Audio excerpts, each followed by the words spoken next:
بسم اللہ الرحمن الرحیم۔ ماہ رجب نہایت ہی رحمتوں اور برکتوں والا مہینہ ہے، اور رجب کے پہلے 10 دن میں اتنی برکت ہے کہ ان دنوں میں اگر آپ چلتے پھرتے قرآن کی یہ ایک سورت پڑھتے رہتے تو یقین کریں کہ بزرگان دین فرماتے ہیں کہ یہ عمل کرنے والے کو کم سے کم 101 فائدے حاصل ہوں گے۔ ان فائدوں میں اولاد نرینہ کا حصول، ہر طرح کی بیماری سے شفا، کامیابی، اچھا رشتہ، پسند کی شادی، کاروبار میں ترقی، اچھی ملازمت، صحت میں برکت، اولاد نرینہ کا حصول، گاڑی بنگلہ، دولت، عزت، محبت، زمین سے آسمان تک شہرت، اور اس کے علاوہ جو بھی انسان کی خواہش ہوگی وہ ضرور ملے گا۔ بسم اللہ الرحمن الرحیم۔ ناظرین کرام، اسلامی تقویم میں رجب کا مہینہ بہت زیادہ اہمیت کا حامل ہے۔ حرمت والے مہینوں میں سے ایک ہے جن کا ذکر قرآن اور احادیث میں آیا ہے۔ یہ مہینہ عبادت، توبہ اور اللہ کے قریب ہونے کا ایک خاص موقع فراہم کرتا ہے۔ رجب کی افادیت کو قرآن و سنت اور اسلامی روایت کی روشنی میں بیان کیا جا سکتا ہے۔ رجب حرمت والا مہینہ ہے اور رجب ان 4 مہینوں میں شامل ہے جنہیں اللہ تعالیٰ نے حرمت والے مہینے قرار دیا ہے۔ ان مہینوں میں گناہوں سے بچنے اور نیک اعمال میں اضافہ کرنے کی تاکید کی گئی ہے۔ قرآن مجید میں فرمایا گیا ہے، بے شک مہینوں کی تعداد اللہ کے نزدیک 12 ہے، ان میں سے 4 حرمت والے ہیں۔ رسول اللہ صلی اللہ علیہ وآلہ وسلم نے فرمایا، سال 12 مہینے کا ہے جن میں سے 4 حرمت والے ہیں، 3 پے در پہ، ذوالقعدہ، ذوالحج، محرم اور رجب جو جمادی الثانی اور شعبان کے درمیان ہے۔ محترم ناظرین، رجب عبادت کے لیے خاص موقع ہے۔ رجب کا مہینہ شعبان اور رمضان کے قریب ہے جو نیک اعمال میں اضافے کا مہینہ ہے۔ رجب میں عبادت کی شروعات کر کے شعبان اور رمضان کی تیاری کی جا سکتی ہے۔ اس مہینے میں نفلی روزے رکھنا، ذکر و اذکار کرنا، استغفار کرنا، قرآن مجید کی تلاوت کرنا، صدقہ و خیرات کرنا اللہ کی بارگاہ میں مقبول اعمال ہیں۔ رجب کے مہینے کے ساتھ واقعہ معراج بھی جڑا ہوا ہے۔ کچھ روایت کے مطابق معراج النبی صلی اللہ علیہ وآلہ وسلم کا واقعہ رجب کے مہینے میں پیش آیا۔ یہ وہ عظیم موقع ہے جب نبی کریم صلی اللہ علیہ وآلہ وسلم کو آسمانوں کی سیر کرائی گئی اور نماز کا تحفہ عطا کیا گیا۔ اگرچہ معراج کی تاریخ میں اختلاف ہے، لیکن اس واقعہ کو مسلمانوں کی روحانی ترقی اور عبادت میں اضافے کا ذریعہ سمجھا جاتا ہے۔ اس مہینے میں گناہوں سے اجتناب کی خاص تاکید فرمائی گئی ہے۔ حرمت والے مہینوں میں گناہوں کی شدت اور ان کا اثر زیادہ ہوتا ہے۔ سورہ توبہ میں اللہ کا ارشاد ہے، حرمت والے مہینوں کو آگے پیچھے ہٹا دینا محض کفر میں زیادتی ہے۔ اس سے وہ کافر لوگ بہکا جاتے ہیں جو اسے ایک سال حلال گردانتے ہیں اور دوسرے سال اسے حرام ٹھہرا لیتے ہیں کہ ان مہینوں کا شمار پورا کر دیں جنہیں اللہ نے حرمت بخشی، اور اس مہینے کو حلال بھی کر دیں جسے اللہ نے حرام فرمایا ہے۔ ان کے لیے ان کے برے اعمال خوشنما بنا دیے گئے ہیں اور اللہ کافروں کے گروہ کو ہدایت نہیں فرماتا۔ بخاری شریف میں حضرت سیدنا ابوبکر صدیق رضی اللہ تعالیٰ عنہ سے روایت ہے کہ حضور نبی اکرم صلی اللہ علیہ وآلہ وسلم نے فرمایا، زمانہ پلٹ کر اسی حالت پر آ گیا ہے جس پر اس دن تھا جب اللہ تعالیٰ نے آسمانوں اور زمین کی تخلیق فرمائی تھی۔ سال 12 مہینے کا ہے، ان میں سے 4 مہینے حرمت والے ہیں، 3 مہینے ذوالقعدہ، ذوالحج اور محرم تو مسلسل ہیں، اور چوتھا مہینہ رجب معذر ہے جس کا قبیلہ مذر کے لوگ بڑا احترام کرتے تھے، اور یہ جمادی الاخر اور شعبان کے درمیان میں ہے، اور یہ حدیث متفق علیہ ہے۔ مسلم اور احمد کی حدیث ہے، عثمان بن حکیم انصاری رضی اللہ تعالیٰ عنہ بیان کرتے ہیں کہ میں نے رجب کے مہینے میں ہی حضرت سعید بن جبیر رضی اللہ تعالیٰ عنہ سے ماہ رجب کے روزوں کے بارے میں پوچھا۔ انہوں نے کہا کہ میں نے حضرت سیدنا ابن عباس رضی اللہ تعالیٰ عنہما کو سنا ہے کہ رسول اللہ صلی اللہ علیہ وآلہ وسلم جب روزے رکھتے تو ہم یہ کہتے کہ اب آپ روزے نہیں چھوڑیں گے، اور جب آپ صلی اللہ علیہ وآلہ وسلم روزے چھوڑتے تو ہم یہ کہتے کہ اب آپ روزے نہیں رکھیں گے۔ اسے امام مسلم اور احمد نے روایت کیا ہے، حضرت سیدنا ابو ہریرہ رضی اللہ تعالی عنہ سے مروی ہے کہ رسول اللہ صلی اللہ علیہ وآلہ وسلم نے رمضان المبارک کے علاوہ کسی ماہ کے روزے پورے نہیں رکھے سوائے رجب اور شعبان کے۔ اسے امام طبرانی نے روایت کیا ہے۔ حضرت انس بن مالک رضی اللہ تعالی عنہ فرماتے ہیں کہ جب ماہ رجب کا آغاز ہوتا تو حضور نبی اکرم صلی اللہ علیہ وآلہ وسلم دعا کرتے، اے اللہ ہمیں رجب اور شعبان میں برکت عطا فرما اور ہمارے لیے رمضان میں بھی برکت عطا فرما۔ اور آپ صلی اللہ علیہ وآلہ وسلم فرمایا کرتے تھے، جمعہ کی رات قابل احترام ہے اور اس کا دن منور ہوتا ہے۔ اسے امام احمد حنبل اور طبرانی نے روایت کیا ہے۔ حضرت انس بن مالک رضی اللہ تعالی عنہ فرماتے ہیں کہ جب ماہ رجب کا آغاز ہوتا تو رسول اللہ صلی اللہ علیہ وآلہ وسلم دعا کرتے، اے اللہ ہمیں رجب اور شعبان میں برکت عطا فرما اور ہمیں رمضان نصیب فرما۔ اسے امام طبرانی، بہقی اور ابو نعیم نے روایت کیا ہے۔ حضرت ابراہیم نخعی رحمۃ اللہ علیہ نے فرمایا ہے، بے شک رجب اللہ تعالیٰ کا مہینہ ہے، اسی ماہ میں اللہ تعالیٰ نے حضرت نوح علیہ السلام کو کشتی میں سوار کیا، پھر حضرت نوح علیہ السلام نے روزہ رکھا اور آپ علیہ السلام نے اپنے ساتھیوں کو بھی روزہ رکھنے کا حکم دیا۔ اللہ تعالیٰ نے آپ کو ساتھیوں سمیت طوفان سے محفوظ رکھا اور زمین کو شرک اور دشمنان دین سے پاک کر دیا۔ اسے امام عبد القادر جیلانی رضی اللہ تعالیٰ عنہ نے بیان فرمایا ہے۔ حضرت ذوالنورین مصری رضی اللہ تعالیٰ عنہ فرماتے ہیں، رجب آفات کو ترک کرنے کا مہینہ ہے، شعبان عبادت کے استعمال کا اور رمضان کرامات کے انتظار کا مہینہ ہے۔ جس نے آفات کو ترک نہ کیا، عبادت سے تعلق نہ جوڑا اور کرامات کا انتظار نہ کیا، وہ اہل باطل سے ہے۔ اسے امام عبد القادر جیلانی رضی اللہ تعالی عنہ نے بیان فرمایا ہے۔ آپ رضی اللہ تعالی عنہ نے مزید فرمایا، رجب فصل بونے کا مہینہ ہے، شعبان پانی دینے کا اور رمضان فصل کاٹنے کا مہینہ ہے۔ ہر شخص جو بوتا ہے وہی کاٹتا ہے اور جو عمل کرتا ہے اسی کا بدلہ پاتا ہے۔ جس نے فصل کو ضائع کیا وہ کٹائی کے دن نادم ہوتا ہے اور اپنے گمان کے خلاف پاتا ہے اور برے انجام کو دیکھتا ہے۔ اسے امام عبد القادر جیلانی رضی اللہ تعالی عنہ نے بیان فرمایا ہے۔ انہوں نے یہ بھی فرمایا کہ ماہ رجب ہوا کی مانند ہے، شعبان بادل کی مانند اور رمضان بارش کی مانند ہے۔ اسے امام ابن رجب الحنبلی نے بیان کیا ہے۔ امام قیس بن عباد نے رجب کے 10ویں دن کے بارے میں فرمایا، اللہ تعالیٰ جسے لکھے ہوئے کو چاہے مٹا دیتا ہے اور جسے چاہتا ہے ثبت فرما دیتا ہے۔ اسے علامہ ابن جوزی نے بیان کیا ہے، جبکہ بعض علماء نے کہا ہے کہ سال درخت کی مثل ہے، ماہ رجب اس درخت کی ہریالی کے دن ہے، شعبان اس کے پھلنے پھولنے کے دن ہے اور رمضان اس کے کاٹنے کے دن ہے۔ اس کو کاٹنے والے مومن ہوتے ہیں۔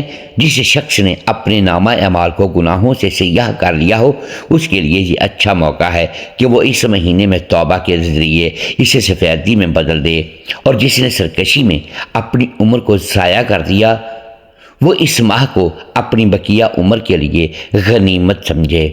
اسے امام ابن رجب الحنبلی نے بیان کیا ہے۔ ان تمام آیات، احادیث اور روایت سے معلوم ہوا کہ ماہ رجب اپنے گناہوں سے معافی طلب کرنے، اللہ کو راضی کرنے اور اپنی زندگی کو بدلنے والا ماہ مبارک ہے۔ اور یہ بھی معلوم ہوا کہ یوں تو پورا مہینہ ہی نہایت ہی برکتوں والا ہے، لیکن اس مہینے کے پہلے 10 دن خصوصی فضائل اور برکات کے حامل ہیں۔ ان دنوں میں خاص الخاص عبادت کا اہتمام کرنا چاہیے۔ اس حوالے سے قرآن کی ایک ایسی صورت مبارکہ پیش کر رہے ہیں کہ جس کو چلتے پھرتے رجب کے پہلے عشرے میں پڑھتے رہیں تو اس کے فائدے اور امداد بے شمار ہیں۔ اسلام کے بنیادی عقائد میں سے سب سے پہلا اور اہم نظریہ عقیدہ توحید ہے۔ توحید تمام عقائد کی ابتدا اور جڑ ہے۔ جس طرح درخت کا وجود شاخ سے نہیں بلکہ جڑ کی وجہ سے باقی رہتا ہے، اسی طرح عقیدہ توحید پر ایمان کے بغیر کوئی شخص مسلمان نہیں ہو سکتا۔ جو لوگ ایک سے زائد خدا ہونے کے قائل ہیں، اللہ پاک ان کے کفر کا صاف اعلان فرمایا ہے۔ چنانچہ ارشاد باری تعالیٰ ہے، بے شک کافر ہیں وہ جو کہتے ہیں اللہ 3 خداؤں کا تیسرا ہے، اور خدا تو نہیں مگر ایک خدا، اور اگر اپنی بات سے باز نہ آئے تو جو ان میں کافر مریں گے ان کو ضرور دردناک عذاب پہنچے گا۔ عقیدہ توحید انسان کے تمام تر اعمال، اخلاص اور اخلاق حسنہ کی قبولیت کا پہلا ذریعہ ہے۔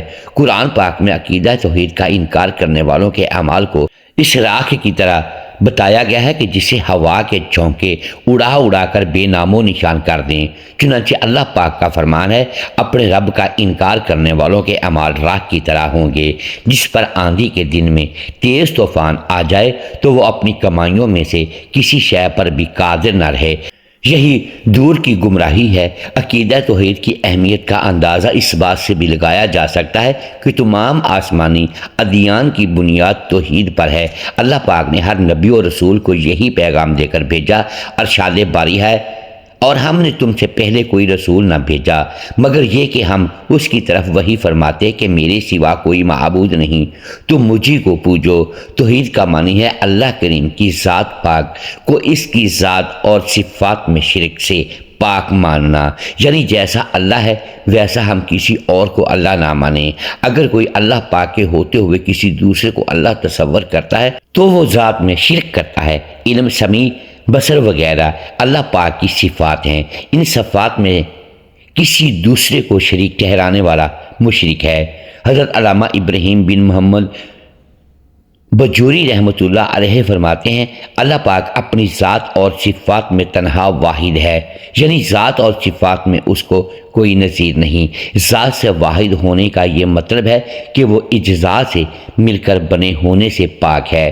صفات میں ایک تنہا ہونے سے یہ مراد ہے کہ جن سے صفت یعنی علم یا قدرت میں کثرت سے پاک ہے، جیسے دو یا اس سے زیادہ قدرت، دو یا اس سے زیادہ علم۔ اسی طرح افعال میں یکتا ہونے کا یہ معنی ہے کہ اللہ پاک کے افعال میں نہ تو کوئی دوسرا شریک ہے اور نہ ہی اس کا کوئی مددگار۔ کسی ذہن میں یہ سوال پیدا ہو سکتا ہے کہ علم اللہ پاک کی صفت ہے، اگر کوئی کسی دوسرے کے لیے علم ثابت کرے تو کیا یہ شرک ہوگا؟ سمیع اور بصیر اللہ پاک کی صفات ہیں، اگر کسی دوسرے کے لیے سننے اور دیکھنے کی صفات تسلیم کی جائیں تو کیا یہ بھی شرک ہوگا؟ اسی طرح اللہ پاک کے لیے صفت حیات ثابت ہے، اگر کسی دوسرے کو حیات یعنی زندہ کہا جائے تو یہ کہنے والا مشرک ہو جائے گا۔ تو جواب یہ ہے کہ اللہ پاک کی حیات پر تو سب کا ایمان ہے، اور وہ تمام جنہیں اللہ پاک نے صفت حیات عطا فرمائی ہے اس صفت کے حامل ہیں۔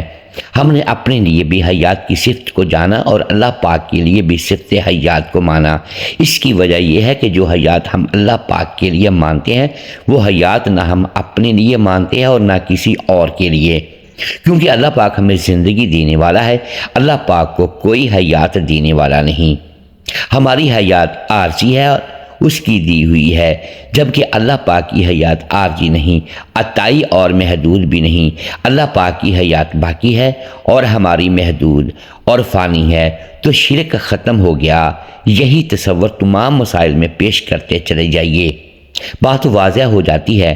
ایک خدا بس تنہا ہے، جب ایک شہر میں دو بادشاہ نہیں ہو سکتے، کیونکہ ان میں سے ہر ایک دوسرے پر اپنی برتری اور اپنا غلبہ پسند کرتا ہے، کیونکہ متبادل بادشاہ اور حاکم ایسا ہی چاہتے ہیں۔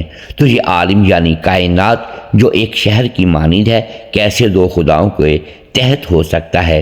لہذا یہ ممکن ہی نہیں کہ اس عالم کے لیے دو معبود ہوں۔ تمام عالمین کا ایک ہی معبود ہے اور وہ اللہ پاک کی ذات ہے۔ اس کی جانب قرآن پاک میں یوں ارشاد فرمایا گیا، اللہ پاک نے کوئی بچہ اختیار نہ کیا اور نہ اس کے ساتھ کوئی دوسرا خدا، یوں ہوتا تو ہر خدا اپنی مخلوق لے جاتا اور ضرور ایک دوسرے پر اپنی تعالی یعنی بڑائی چاہتا۔ پاکی ہے اللہ کو ان باتوں پر جو یہ بتاتے ہیں۔ ایک اور مقام پر یوں ارشاد فرمایا، اور اللہ نے فرمایا وہ خدا نہ ٹھہراؤ، وہ تو ایک ہی معبود ہے، تو مجھے سے ڈرو۔ قرآن پاک کی نہایت ہی مختصر صورت مبارکہ ہے جو اللہ کی وحدانیت، اس کی بزرگی اور بڑائی کو بیان کرتی ہے۔ سورہ اخلاص، یہ سورہ توحید قرآن مجید کی ایک عظیم صورت ہے جس میں توحید باری تعالیٰ کے جامع اور مختصر بیان ہے۔ یہ صورت اللہ تعالیٰ کی ذات اور صفات کو بیان کرتی ہے اور مسلمانوں کے ایمان کا بنیادی ستون سمجھی جاتی ہے۔ سورہ اخلاص کی عظمت کو قرآن اور سنت میں بہت اہمیت دی گئی ہے۔ سورہ الاخلاص کا موضوع اللہ کی وحدانیت اور یکتا ہونے کا بیان ہے۔ اس صورت میں اللہ تعالیٰ کی صفات کو ایسے جامع انداز میں بیان کیا گیا ہے کہ کسی دوسرے کے لیے کوئی گنجائش باقی نہیں رہتی۔ قل هو اللہ احد اللہ الصمد لم یلد ولم یولد ولم یکن لہ کفوا احد۔ کہہ دیجئے کہ اللہ واحد ہے اور بے مثال ہے۔ اللہ تعالیٰ بے نیاز ہے، یعنی کسی چیز کا محتاج نہیں بلکہ ہر چیز اس کی محتاج ہے۔ اللہ نہ کسی کا باپ ہے نہ کسی کا بیٹا۔ اللہ کے مثل اور برابر کوئی نہیں، ایک تہائی قرآن کے برابر ہے، یعنی سورہ اخلاص کو قرآن کا تہائی حصہ قرار دیا گیا ہے۔ یہ اس عظمت اور جامعیت کو ظاہر کرتا ہے کہ نبی کریم صلی اللہ علیہ وآلہ وسلم نے فرمایا، کیا تم میں سے کوئی یہ پسند نہیں کرتا کہ وہ ایک رات میں ایک تہائی قرآن پڑھ لے؟ صحابہ نے عرض کیا، یا رسول اللہ یہ کیسے ممکن ہے؟ آپ صلی اللہ علیہ وآلہ وسلم نے فرمایا، سورہ اخلاص قرآن کی ایک تہائی کے برابر ہے۔ بحوالہ صحیح بخاری و صحیح مسلم۔ جنت کی بشارت۔ سورہ اخلاص کو محبت اور دل کی گہرائی سے پڑھنے والوں کے لیے جنت کی بشارت دی گئی ہے۔ رسول اللہ صلی اللہ علیہ وآلہ وسلم نے ایک صحابی کے بارے میں فرمایا، ان سے کہو کہ اللہ سے محبت رکھنے کی وجہ سے اللہ نے ان کے لیے جنت واجب کر دی ہے۔ بحوالہ صحیح بخاری۔ گناہوں کی معافی۔ رسول اللہ صلی اللہ علیہ وآلہ وسلم نے فرمایا، جو شخص دن میں 100 مرتبہ سورہ اخلاص پڑھے اس کے 50 سال کے گناہ معاف ہو جائیں گے سوائے قرض کے۔ بحوالہ بہقی۔ شعب الایمان۔ اللہ کی محبت۔ نبی اکرم صلی اللہ علیہ وآلہ وسلم نے فرمایا، جو شخص سورہ اخلاص کو محبت کے ساتھ پڑھتا ہے اللہ بھی اس سے محبت کرتا ہے۔ ایمان کی سلامتی۔ رسول اللہ صلی اللہ علیہ وآلہ وسلم نے فرمایا، جو شخص صبح و شام 3 مرتبہ سورہ اخلاص پڑھے اللہ اسے موت کے وقت ایمان کی حفاظت فرمائے۔ شفا۔ نبی اکرم صلی اللہ علیہ وآلہ وسلم نے فرمایا، جب تم میں سے کسی کو کوئی تکلیف ہو تو سورہ اخلاص، سورہ فلق اور سورہ ناس کو 3 بار پڑھ کر اپنے جسم پر پھونک مار دے۔ بحوالہ سنن ابو داؤد۔ شیطان سے بچاؤ۔ رسول اللہ صلی اللہ علیہ وآلہ وسلم نے فرمایا، رات کو سونے سے پہلے سورہ اخلاص، سورہ فلق اور سورہ ناس کو 3 بار پڑھو، یہ تمہیں شیطان سے محفوظ رکھیں گی۔ بحوالہ صحیح بخاری۔ رزق میں برکت۔ سورہ اخلاص کو روزانہ پڑھنے سے رزق میں برکت اور زندگی میں آسانی پیدا ہوتی ہے۔ یہ مومن کے لیے دنیاوی اور آخروی کامیابی کا ذریعہ بنتی ہے۔ سورہ اخلاص اللہ کی وحدانیت کا بہترین بیان ہے۔ یہ سورت ایمان کی بنیاد، دعا کا ذریعہ اور جنت کا راستہ ہے۔ اللہ تعالی ہمیں سورہ اخلاص کی برکت نصیب عطا فرمائے اور اس کے ذریعہ ہمارے ایمان کو مضبوط کرے۔ آمین یا رب العالمین۔ جزاک اللہ خیرا کثیرا۔ اللہ ہم سب کا حامی و ناصر ہو۔ پیارے ناظرین، ایک بار پیارے آقا صلی اللہ علیہ وآلہ وسلم کی ذات اقدس پر درود پاک کا نذرانہ ضرور پیش کیجیے گا۔ شکریہ۔ اللہ حافظ۔